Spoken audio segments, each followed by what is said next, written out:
실수가 실패는 아닙니다.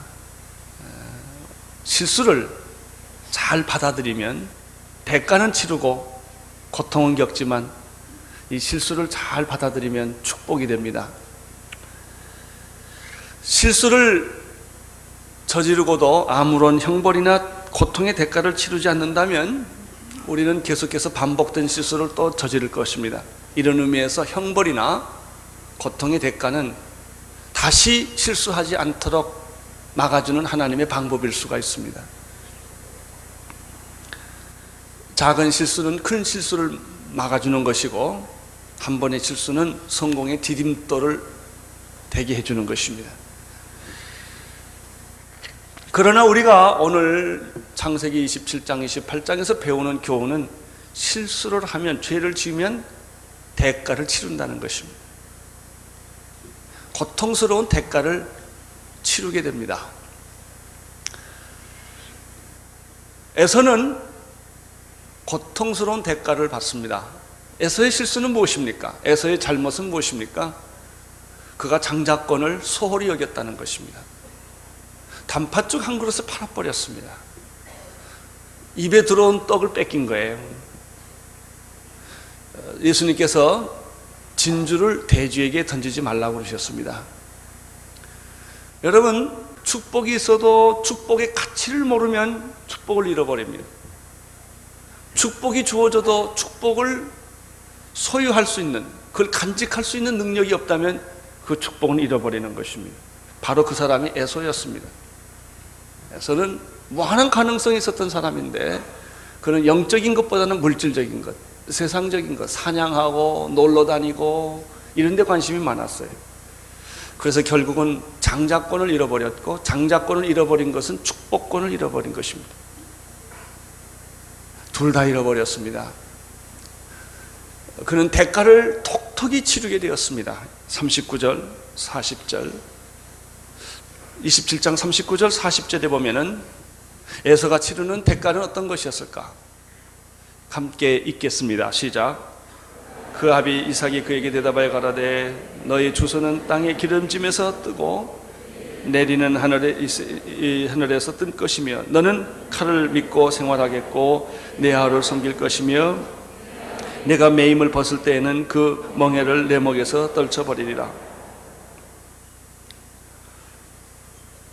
에서가 축복권까지 다 뺏겼을 때 그는 아버지한테 울면서 소리 지릅니다.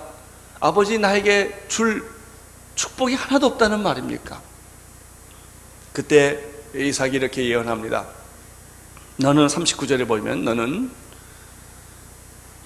땅의 기름짐에서 뜨며 하늘의 이슬에서 뜰 것이다. 뜰 것이라는 말은 멀어질 것이다 그런 말입니다.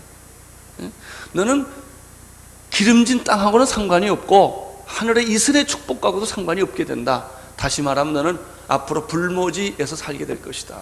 물질적 축복이 떠났다는 이야기입니다.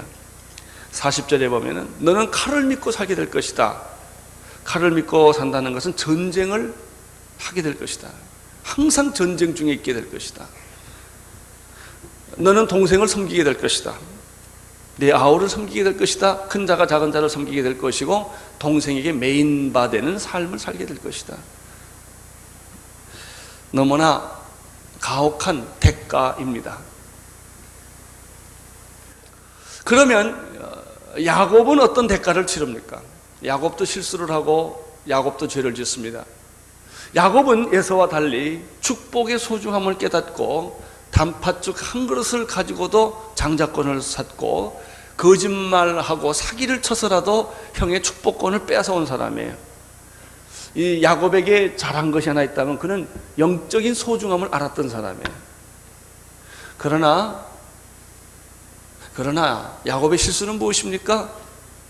그 장자권과 축복이 소중함을 알았은 것은 좋은데 그를 가져오는 방법이 거짓말과 사기였다는 것입니다. 형을 속여서 이 일을 했기 때문에 야곱의 생애에는 정말 가혹하리만큼 고통스러운 대가를 그가 치르게 됩니다. 제일 먼저 치르는 대가는 형제지간이 원수지간으로 바뀐다는 것입니다. 41절을 보십시오. 41절 시작. 그 아비가 야곱에게 축복한 그 축복을 인하여 에서가 야곱을 미워하여 심중에 이르기를 아버지를 곡할 때가 가까웠은즉 내가 내 아우 야곱을 죽이리라. 에서는 야곱이 한없이 미웠어요. 한 배에서 태어났는데, 그리고 죽여버리겠다고, 아버지만 죽으면 난 내 아우를 죽이겠다는 이런 분노를 품게 됩니다. 여러분, 야곱은 모든 것을 다 얻은 줄 알았지만 그는 중요한 형제 우애를 잃어버렸습니다. 뿐만 아닙니다. 그가 원했던 축복은 사라지고 그는 자기가 태어났던 집, 부모님이 계신 곳, 가족들이 있는 곳, 친구들이 있는 그 집을 떠나야만 했습니다. 42절을 보십시오. 42절 시작. 마다들에서의 이 말을 리브가에게 들림에 이에 보내어 작은 아들 야곱을 불러 그에게 이르되 내 형 에서가 너를 죽여 그 한을 풀려 하나니. 이 리브가는요, 부엌에 있으면서 별소리를 다 듣습니다. 정보가 많은 여자예요. 이삭이 하는 말도 듣고 도중에 끼어들어서 축복을 에서한테 안 가고 야곱에게 가게 만들었던 일도 있었고요. 오늘 이 시간 보니까 에서가 중얼거리는 소리를 또 듣고 큰일 났다, 우리 집에 피비린내가 난다, 형제간에 이거 칼싸움이 생기겠구나. 그래서 이 리브가가 급한 마음에 야곱을 피신시켜야 되겠다라고 생각을 합니다. 결국 야곱은 그 집에서 쫓겨나는 거예요. 이것이 야곱이 치르는 대가입니다. 번쩍거리는 것이 다 금이 아니에요. 이것은 내가 얻었다고 생각했지만 집어보니까 그것은 금덩어리가 아니었다는 거예요. 내 손을 찌르는 가시였던 것입니다. 그는 결국 그 집을 떠날 수밖에 없게 됩니다. 어머니는 야곱에게 이렇게 말합니다. 내 형이 너를 죽이려고 하기 때문에 칼마저 죽기 전에 너는 빨리 피하라. 도피를 시킵니다. 이때부터 야곱의 삶은 도망자의 삶으로 변합니다. 예전에 언젠가 도망자라는 영화가 있었어요. 아주 참 재미있었는데요. 저는 우리 목사님들하고 그 영화를 보러 갔었습니다. 근데 도망자의 영화에서 발견한 것은 도망자의 운명은 도망갈 데가 없다는 것입니다. 마지막에 꼭 잡힌다는 거예요. 그래요. 도망갈수록 피곤하고 외롭고 고독한 것입니다. 이런 도망자의 삶을 경험한 사람이 다윗입니다. 아들에 의하여 쿠데타를 당해가지고 아버지는 왕자를 버리고 도망 다니기 시작합니다. 굴로 산으로 정처 없이. 그는 자기 집에 들어서 옷을 갈아입지도 못합니다. 그는 결국 자기 조국을 떠나서 블레셋으로 도망갈 수밖에 없었습니다. 이게 도망자의 모습이에요. 우리 인생은 끊임없이 하나님으로부터 도망가고 있는 거예요. 하나님으로부터 도망가면 갈수록 도망자의 삶이죠. 도망갈수록 죄인의 삶, 외롭고 피곤하고 지치고 자살하고 싶은 거예요. 어떤 사람이 오늘 우리 사회를 가리켜서 도망가는 사회라고 말했습니다. Running away society. 아내는 남편으로부터 도망가고, 남편은 아내로부터 도망가고, 자식은 부모로부터 도망가고, 학생은 선생님으로부터 도망을 가고, 백성은 정부로부터 도망을 가고, 끊임없이 다 도피하고 있다는 것이죠. 야곱은 드디어 도피의 생활이 시작됩니다. 곤고하고 외롭고 힘든 나그네의 삶입니다. 셋째는, 리브가는 어떤 실수를 저지릅니까? 리브가는 좋은 점이 있었습니다. 남편의 뜻보다는 하나님의 뜻을 더 따랐던, 하나님의 의도를 잘 깨달았던 분이셨습니다. 그러나 리브가의 실수는 하나님의 뜻을 이루는 방법을 잘못 선택한 것입니다. 목적이 좋으면 수단도 좋아야 합니다. 목표가 좋으면 방법도 좋아야 합니다. 리브가는 목표와 목적은 잘 잡았지만 그것을 이루는 수단과 방법은 세상적이고 거짓말과 사기를 쳐서 그 목표를 이루려고 했던 점이 리브가의 실수였습니다. 따라서 리브가에도 그에게는 정말 대가를 치르는, 혹독한 대가를 치르는 시련이 있었습니다. 43절, 44절을 보십시오. 시작. 내 아들아, 내 말을 쫓아 일어나 하란으로 가서 내 오라비 라반에게 피하라. 내 형 너가 풀리기까지 몇 날 동안 그와 함께 거하라. 리브가는 간단하게 생각했어요. 하란에 가면 내 오빠가 있다. 오빠 집에 가서 잠깐 피하고 있으면 세월이 약일 것이다. 에서가 화가 풀리면 그때 다시 돌아오면 되지 않겠느냐, 이렇게 말하는 것입니다. 몇 날 못 돼요. 에서는 화가 풀릴 것이다. 그것은 리브가의 착각이었습니다. 며칠 동안, 몇 달 동안만 참으면 될 줄 알았는데 그 몇 날이 영원일지 어떻게 알았겠습니까? 이후로 야곱과 리브가는 다시 못 만납니다. 그것이 영원한 이별이 된 것입니다. 생각해 보십시오. 금방 돌아올 줄 알았던 야곱이 돌아오지를 못하고 영원한 이별이 됐으니까 리브가의 남은 생에는 눈물로 세월을 보냈을 것입니다. 고통, 그리움, 아픔으로 대가를 치르고 만 것입니다. 45절을 보십시오. 45절 시작. 내 형의 분노가 불려 내가 자기에게 행한 것을 잊어버리거든 내가 곧 보내어 너를 거기서 불러오리라. 어찌 하루에 너희 둘을 잃으랴. 여러분, 사람들 마음속에 가슴에 못을 박지 마세요. 한을 심지 마세요. 한은 안 없어져요. 약자에게 가슴에 못 박지 마십시오. 말 함부로 해서 그 사람 가슴을 찢어놓지 마십시오. 에서는 한이 안 풀린 거예요. 쉽게 풀릴 줄 알았어요. 근데 안 풀렸어요. 에서가 이제 다 잊어버리면 내가 너를 보내어 거기서부터 너를 불러주겠다라고 말을 했죠. 리브가는 이렇게 말했어요. 내가 어찌 하루에 두 사람을 다 잃으랴. 이 말은 무슨 뜻입니까? 리브가의 비애를 보여주는 말입니다. 만약에 야곱을 피신시키지 않는다면 그는 에서의 칼에 맞아 죽을 거예요. 그런데 어찌 둘을 잃으랴라고 말해진 걸 보면요, 이미 에서는 잃어버린 거예요. 이미 에서와 리브가 사이는 금이 갔어요. 자기가 난 자식이지만. 그래서 나는 에서 하나 잃어버린 것만 해도 마음이 아픈데 어찌 둘을 잃어버리겠느냐라고 말한 것입니다. 그러면서도 리브가는 이삭에게 말할 때 진실을 말하지 않는다는 것입니다. 46절 읽어주십시오. 리브가가 이삭에게 이르되 내가 햇사람의 딸들을 인하여 나의 생명을 싫어하거늘 야곱이 만일 이 땅의 딸들 그들과 같은 햇사람의 딸들 중에서 아내를 취하면 내 생명이 내게 무슨 재미가 있으리까. 생명이라고 번역했기 때문에 얼른 귀에 안 들어옵니다. 삶이라고 번역하면 쉽습니다. 라이프이기 때문에. 내 삶에 무슨 재미가 있겠느냐. 여러분, 지금 야곱이 이삭을 떠나는 거는요, 결혼하려고 떠나는 게 아니에요. 에서의 칼에 맞을까봐 두려워서 떠나는데도 리브가는 그렇게 말 안 해요. 결혼하러 보낸다는 거예요. 틀린 말은 아니에요. 그러나 옳은 말도 아니에요. 우리는 가끔 우리가 하는 말에 이런 이중성이 있습니다. 말 들어보면 다 멋있는데 사실 파보고 보면 그게 아닐 때가 참 많습니다. 리브가가 그랬어요.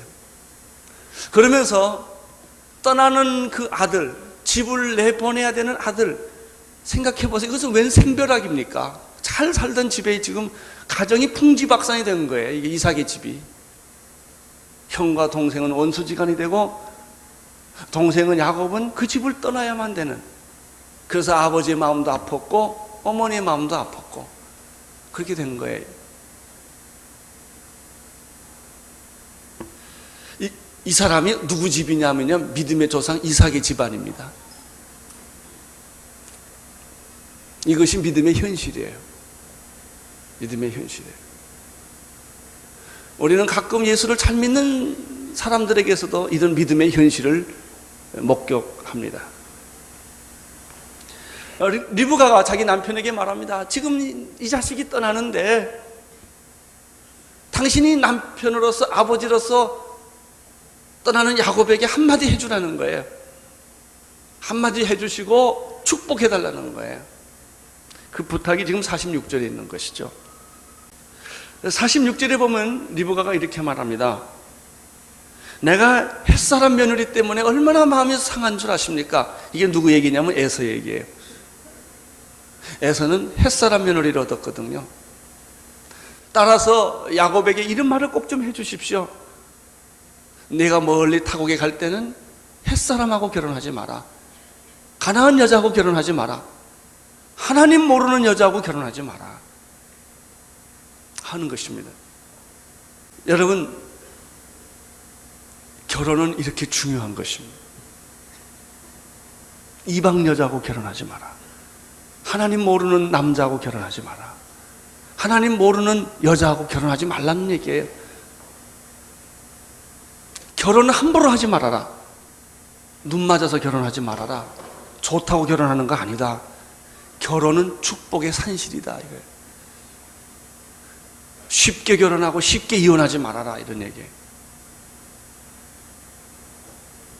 리브가가 겪었던 고통을 우리는 보았습니다. 이제 마지막으로 우리는 이삭이 치르는 대가가 있다는 사실을 알게 됩니다. 28장 1절 2절 읽겠습니다. 시작. 이삭이 야곱을 불러 그에게 축복하고 또 부탁하여 가로되 너는 가나안 사람 중에서 아내를 취하지 말라.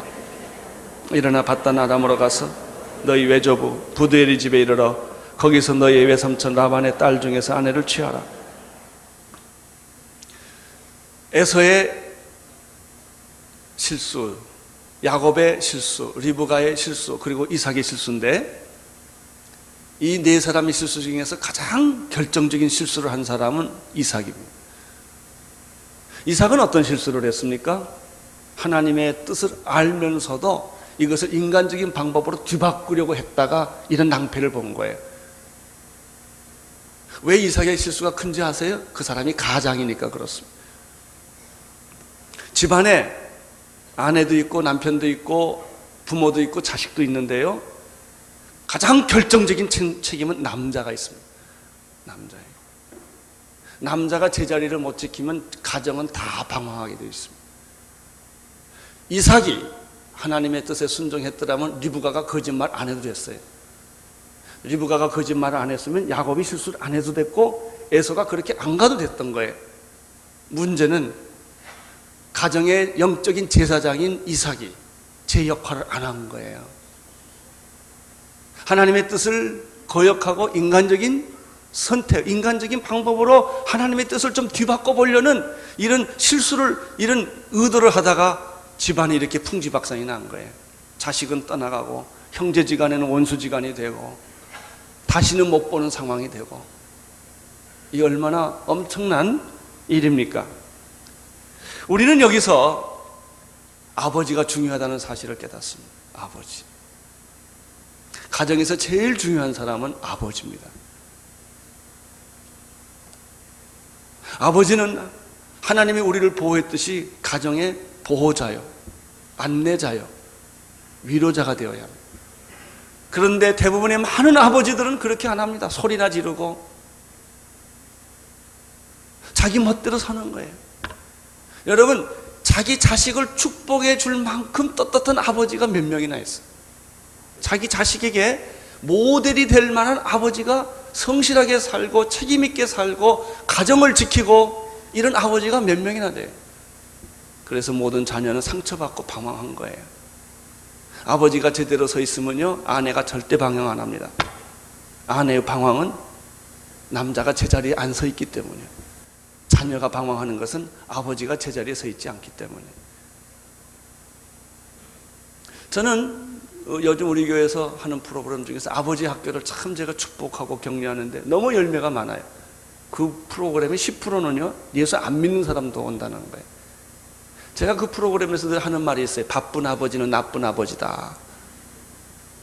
돈 버는 것보다 자식 돌보는 게 중요하고, 장관이 되면 뭐하고 국회의원 되면 뭐하고 사장이 되면 뭐해요? 자기 자식을 못 돌보는데. 나는 우리 교회 교인들 가운데서 자식을 돌보기 위해서 직장을 바꾸는 사람도 있기를 원하고요, 자식을 돌보기 위해서 서울을 떠나는 사람도 있기를 바라요. 여러분 왜 그런 줄 아세요? 당신이 돈을 벌고 유명해지고 모든 걸 다 가졌다 하더라도 당신 당대예요. 그게 축복이라고 하는 것은 내 당대로 끝나는 게 아니에요. 진짜 축복은 내 자녀에게로 가고 자녀에게로 가고 자녀로 가고, 이 축복이 계승이 되어야 이게 축복인 것이지, 나 혼자 잘 먹고 나 혼자 누리고 나 혼자 잘 산다는 거, 이게 축복이 아니라는 것이죠. 오늘 우리 사회가 저주받은 게 뭔지 아세요? 이혼율이 많은 거예요. 게이가 많은 거예요. 호모 레스비안이 많고 혼자 사는 게 많은 거예요. 이게 다 가정을 거부한 거예요. 애 낳는 거 싫어해요. 낙태 잘해요. 이게 무슨 얘기예요? 내 대로 끝내겠다는 거예요. 내 대로. 나 이상 없다는 거예요. 역사를 생각 안 하는 것이죠. 여러분, 구약에서 가장 중요한 것은 아브라함의 하나님, 이삭의 하나님, 야곱의 하나님, 축복은 내 당대로 끝나는 게 아니다는 거예요. 이 축복이라는 것은 흘러 넘치는 것이다, 계승되는 것이다 하는 것입니다. 그래서 가장 중요한 가치가 가정이라는 가치요, 부부라는 가치요, 자녀라는 가치라고 하는 것입니다. 현대인들은 이것을 다 거부합니다. 순간적인 쾌락을 위하여, 자기의 프라이버시를 위하여, 여자의 권리라는 거예요. 낙태는 이렇게 함으로 말미암아 스스로 하나님의 축복의 물줄기를 다 끊어버린 거예요. 자, 이 사람에게 하나님은 어떻게 축복을 해줘요? 다 끊어버렸는데 줄 게 없는 거예요. 아무것도. 우리는 이렇게 엄청난 재앙을 준비하는 사회 속에 살고 있는 것이죠. 자, 이삭은 사실은 아들의 모델이 아닙니다만은, 그러나 이삭에게 주어진 독특한 축복권이 있었던 것이죠. 그래요. 아버지는 아들을 축복할 만한 자격이 없을지라도 아버지라는 이름 때문에 자녀를 축복해야 하는 것입니다. 나는 모든 아버지들이 자기 아들과 딸의 머리에 손을 얹고 축복 기도하는 그런 아버지가 되시기를 축원합니다. 이게 진짜입니다. 자기 아들의 머리에 손을 얹고 기도해주는 아버지, 축복해주는 아버지. 자, 그러면 이삭은 어떻게 자기 아들을 축복해 줬는가? 두 가지가 있어요. 첫째는, 내가 이제 집을 나가 살게 되는데 내가 너한테 부탁할 게 딱 하나가 있다. 여러분, 군대 가는 아들에게 무슨 말을 하시겠습니까? 유학 가는 아들에게 무슨 말을 하겠습니까? 이제 내 손 떠나서 자기 혼자 살아야 돼요. 그렇게 애지지중 키우는 딸이 시집을 갑니다. 이제 남의 식구가 되는 거예요. 여러분, 시집가는 딸에게 무슨 얘기를 하겠습니까? 부모는 해줄 말이 있어야 합니다. 이삭은 자기 아들 야곱, 집을 떠나는 야곱에게 이렇게 말합니다. 결혼 함부로 하지 마라. 간단합니다. 절대로 이방 여자하고 결혼하지 마라. 하나님 모르는 여자하고 결혼하지 말라. 헷 족속이나 가나안 족속하고 결혼하지 말아라 하는 거예요. 왜 그런 줄 아세요? 결혼은 축복의 물줄기이기 때문에 그래요. 결혼 잘못하면요, 축복이 다 흩어져요. 담을 수가 없어요. 특별히 남자들 결혼 2번 하지 마세요. 다 흩어집니다. 축복이 갈기갈기 찢어집니다. 그게 무서운 거예요. 그래서 이삭은 자기 아들한테 그렇게 많은 말을 할 수 있는데 딱 한마디 하는 거예요. 이방 여자 얻지 말라 이거예요. 하나님을 경외하는 사람을 내가 배필로 택해라. 그 사람이 학력이 없고 얼굴이 못생겼다 할지라도 그런 건 중요한 게 아니다 이게. 이것이 축복의 물줄기이기 때문에 너는 결혼을 조심하게 해라. 나는 오늘 제 이 설교가 결혼 정년기에 있는 분에게 영향력을 주기를 바랍니다. 저는 오늘 내 이 설교가 결혼 정년기를 둔 부모에게도 좋은 영향력을 갖게 되기를 바라는 것입니다. 이것이 이렇게 중요한 것입니다. 두 번째, 첫째는 권면이고 두 번째는 축복을 해줍니다. 3절 4절을 보십시오. 3절 4절 어떤 축복을 해줍니까? 시작. 전능하신 하나님이 내게 복을 주어 너로 생육하고 번성하게 하사 너로 여러 족속을 이루게 하시고 아브라함에게 허락하신 복이 내게 주시되 너와 함께 내 자손에게 주사 너로 하나님이 아브라함에게 주신 땅 곧 너희 우고하는 땅을 유업으로 받게 하시기를 원하노라. 여러분, 이제 나이가 늙고 세상을 떠날 때가 되면 여러분이 할 일이 뭐예요? 자식 축복하는 것밖에 할 일이 없어요. 돈 벌어서 누구 주시겠어요? 사회에 한원해요? 요즘 유산 안 받기 운동도 하는데, 그러나 오늘 성경에 보면 축복은 자식에게로 가는 거예요. 자식에게로. 여기 잘 보세요. 지금 이삭이 야곱에게 축복을 해주는데, 전능하신 하나님이 내게 복을 주어. 복을 누가 주는 거예요? 하나님이 주는 거예요. 복의 근원은 하나님이시다. 이게 축복권의 핵심이에요. 하나님이 내게 복 주기를 원하노라. 그런데 그 복은 너에게만 끝나는 것이 아니다. 내 자손에게 계승되는 것이다. 내게 복을 주어 내가 뭐하고 생육하고 뭐하고 번성케 하사 너로 여러 족속 중에 이루게 하시고 허다한 민족을 만들게 하시고 하늘의 별처럼 바다의 모래알처럼 내 자손이 번성하게 될 것이다. 이것이 구약에서 나오는 축복 1호예요. 나는 여러분의 자녀들이 축복받게 되기를 바랍니다. 여러분들의 자녀의 자녀들이 축복받게 되기를 바라는 것입니다. 축복이 여러분의 당대에서 끊어지는 게 아니요, 믿음이 여러분 당대에 끊어지는 것이 아니요, 아버지 어머니의 믿음은 내 자녀에게 흘러가는 것이고 그 자녀는 자녀에게 흘러가는 거예요. 그래서 가정은 주님 오실 때까지 소중한 거예요. 가정은 거룩한 것이에요. 가정은 지켜져야 돼요. 여러분, 사탄이 맹렬하게 공격하는 게 가정 파괴예요. 혼자 살아라 이거예요. 따로따로 헤어져서 살아라. 그래서 이혼율이 급증하는 거예요. 호모, 게이, 레스비안, 혼자 사는 거, 애기 안 나는 거, 이게 지금 전 세계를 다 뒤집고 있어요. 내가 이런 설교 미국에서 했다는 혼납니다. 아주. 이미 사회가 그렇게 됐어요. 이게 저주받는 사회예요. 저주받는 사회. 비록 우리가 과거에 결혼을 실패한 사람이라 할지라도 이 말씀을 듣고 다시 결혼할 때는 정신 차려서 결혼해야 돼요. 하나님의 뜻대로 해야 돼요. 축복받는 재혼을 하셔야 돼요. 이거 키예요. 키예요. 그래서 그 축복은 당신에게, 당신 자녀에게 생육하고 번성해서 하나님의 축복이 흐르게 하라. 유태인들은요, 그 순환 속에서도 이 가정교육, 가정의 소중함, 자녀교육의 원칙이 지금까지 지속되고 있지 않습니까? 그래서 그 민족은 부셔질 수도 파괴될 수도 없는 거예요. 이렇게 중요한 거예요. 나는 여러분의 가정이 정말 축복받는 가정이 되기를 바랍니다. 여러분의 자녀들이 축복받는 자녀가 되기를 바랍니다. 여러분의 자녀들의 자녀들이 이 축복의 물줄기 안에 있게 되기를 바라는 것입니다. 그 다음에 4절에 보면 축복은 하나님부터 온다 이렇게 되어 있고요. 4절에 보면 아브라함에게 뭐라고 그랬죠? 허락하신 복이라는 표현이 나와요. 축복은 하나님이 주시는데 인간으로부터 오는 복은 뭐냐면 아브라함부터 시작된다는 거예요. 처음으로 하나님은 아브라함과 계약을 합니다. 내가 너에게 복을 주어 내가 복의 근원이 되게 하겠다. 너를 복주는 자를 내가 복주고 너를 저주하는 자를 내가 너 저주하고 내 이름을 창대케 할 것이다. 하나님이 아브라함하고 계약을 했어요.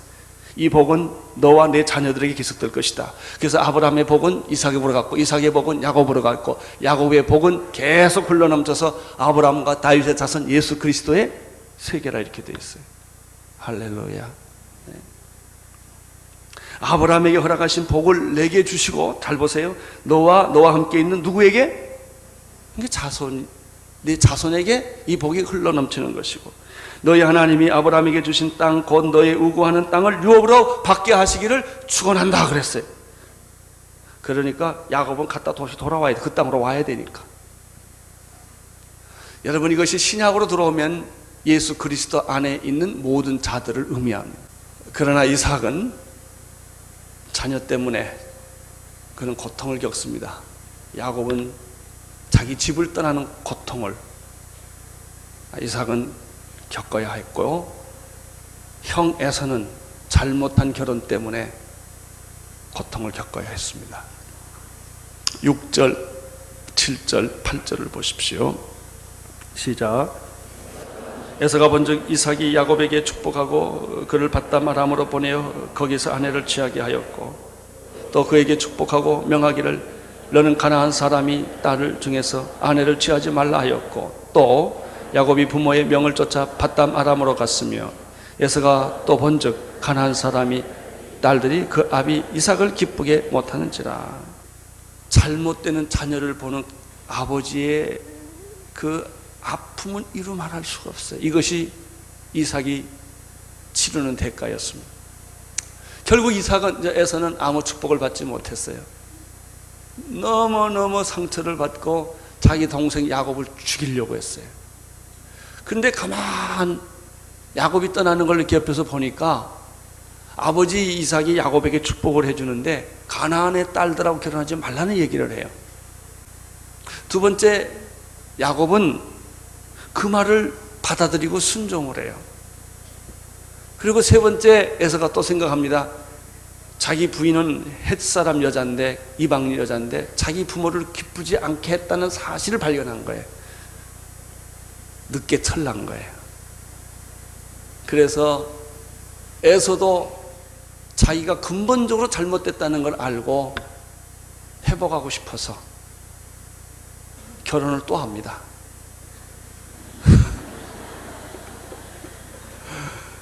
그래가지고 에서가 찾은 여자가 아브라함의 서자 이스마엘의 딸이에요. 그래서 이스마엘 딸과 결혼했다는 얘기가 나와요. 얼마나 가슴 아픈 얘기예요. 이것을 보는 아버지 이삭, 이것이 이삭이 치루어야 했던 대가였습니다. 로마서 8장 6절의 말씀이 생각납니다.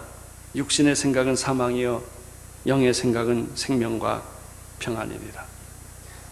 죄의 삭은 사망이요 하나님의 은사는 그리스도 예수 우리 주 안에 있는 영생이니라. 히브리서 12장 2절 믿음의 주여 또 온전케 하시는 이 예수를 바라보자. 저는 그 앞에 있는 즐거움을 위하여 십자가를 참으사 부끄러움을 개의치 아니하시더니 하나님의 보좌 우편에 앉으셨느니라. 사랑하는 형제자매 여러분, 하나님 중심으로 사는 원칙을 버리지 마십시오. 실수가 실패는 아닙니다. 우리는 회복될 것입니다. 하나님에게 돌아오면 우리의 과거의 모든 상처를 딛고 우리는 회복될 것입니다. 기도하겠습니다. 하나님 아버지, 우리 성도님들의 삶이 실수가 실패가 아니게 도와주시고 실수를 통하여 하나님과 더 가까이 나가게 하시고 축복의 본질에 들어가게 하여 주옵소서. 예수님 이름으로 기도드립니다.